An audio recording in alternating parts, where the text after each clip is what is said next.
Leadership is an action. It's a verb. Leadership is something you do.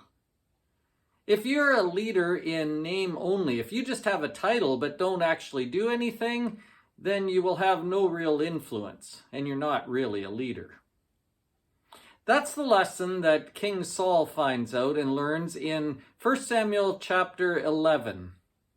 He's been anointed king twice already by this time, but he still hasn't taken any action. He's not doing anything. His leadership hasn't helped the people at all.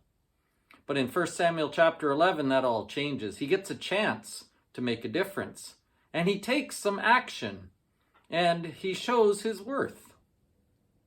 We're going to learn a lot about leadership this Sunday morning. We're going to talk about what real leaders do and how real leaders act.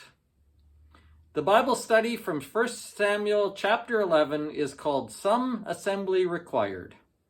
Read ahead. It's a short little chapter. Last week we raced through a couple of chapters. This chapter is very short. We'll go through it quite leisurely, but I'm looking forward to it. I think there's lots to talk about there.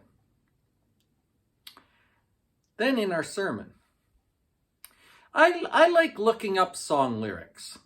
I'm the kind of guy who wants to know what every word in every song I'm singing is. And lots of times, especially in pop music, the way they sing, you miss a word or two once in a while. And so you have to supply the word. And there have been several songs over the years that I've sung incorrectly for years and years and years. And then I look up the lyrics and I get one word that I didn't understand properly. And it changes everything. As soon as I understand that one word, then the whole verse makes sense. When I didn't understand that word, I had a vague sense of what the songwriter was trying to say, but when you get the right word, you get the whole picture. I've had that experience in the last month. I read a book recently that gave some words to something that I knew was true, but I didn't know how to explain it. I didn't know why it was important. I knew it was true and important. I just couldn't put any words to it. But I read a book about a month ago that gave me the words to confirm the truth that I already knew. And when I got those words, it really helped me. It helped me understand myself. It helped me understand other people. It helped me understand my spiritual journey as well. And so on Sunday, I'm going to give you those words, well, partially those words, filtered through me and my understanding of it and my experience of it. And I'm hoping that those words will help you see something that you already know is true in a different light, in a better way. In a way that makes more sense than maybe it does right now. So the sermon is called Containers and Contents.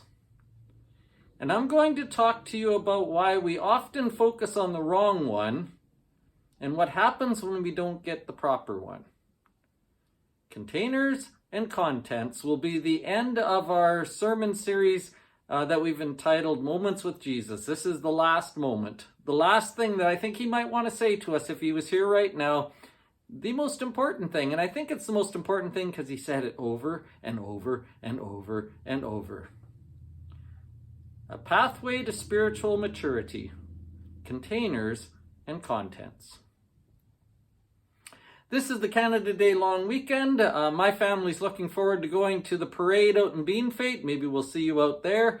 There's races Friday night and Saturday, so I'll be out there. Fireworks Friday night. There's a party over at the park on Hillside there.